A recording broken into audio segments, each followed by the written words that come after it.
રામ રામ મિત્રો, હું ખુશ્બુ પ્રજાપતિ અને આજે એક એવી વાત કરવી છે કે કાલે એક જણને સાથે હું વાત કરતી હતી ને તો વાતમાં મને અમારી સાથે એક એવી ચર્ચા થઈ કે હવે કેવો સમય ચાલી રહ્યો છે કે કોઈનું કરવું ગમતું નથી અને અત્યારે વૃદ્ધાશ્રમ વધારે ખોલવા લાગ્યા છે અને વૃદ્ધાશ્રમમાં માતા પિતાને છોકરાઓ મોકલે છે.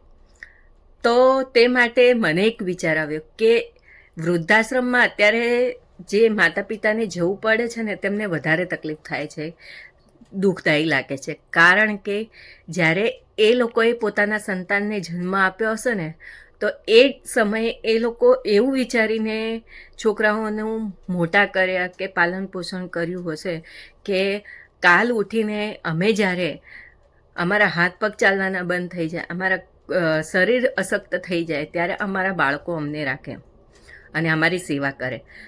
એ હતું જ, પહેલાં બી હતું. કારણ કે પહેલાં 3-4 છોકરાઓ હતા, 4-5 બહેનો હતી, સંયુક્ત કુટુંબ મોટું હતું તો એકબીજાને ભાગમાં એટલે કે એકબીજા સેવા કરતા. પણ અત્યારે કેવું છે કે હવે સંતાનો 1 કે 2 જ હોય છે અને તેમાં પણ હવે એજ્યુકેશન માટે છોકરાઓ બહાર જવું પડે છે અને એ એજ્યુકેશન માટે બહાર જાય છે એટલે માતા પિતાને હવે એ આશા છોડી જ દેવી પડે છે કે કાલે ઉઠીને મારા છોકરા મારી સેવા કરશે. એટલે એ પહેલાંના જે માતા પિતા હતા એ સ્વીકારી શકતા નથી કે અમારા બાળકો અમારી સેવા નહીં કરે, તો એ સ્વીકારી નથી શકતા એટલે એમને ઘરમાં જ્યારે મોકલે છે ત્યારે એ લોકોને વધારે દુઃખ થાય છે. પણ જ્યારે હવેની પેઢી, હવેના માતા પિતાઓને કેવું છે કે અમારા સંતાનો કાલ ઉઠીને અમારી સેવા કરે કે ના કરે, કેમ કે એ સ્વીકારીને જ એ રીતે પોતાનું જીવન, આગળનું જે જીવન આવવાનું છે, ઘડપણ આવવાનું છે તેને સ્વીકારી લે છે.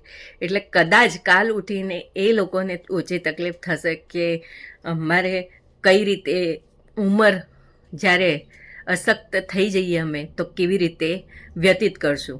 અને અહીંયા જો અમેરિકાની અંદર ઉંમરવાળું હોય કે નાનું હોય, દરેકે પોતાની રીતે સેપરેટ રહી ઉંમરવાળા લોકોને પણ મહેનત કરી અને જાતે કમાઈને ખાવું પડતું હોય છે. કારણ કે અહીંયા પોતાના છોકરાઓ અને ઉંમરવાળા વડીલો એ પણ અલગ અલગ રહેતા હોય છે અને અહીંયા લોકો એ સ્વીકારી લેતા હોય છે, જ્યારે આપણે ભારતની અંદર એ સ્વીકારી શકતા નથી એટલે વધારે તકલીફ થાય છે.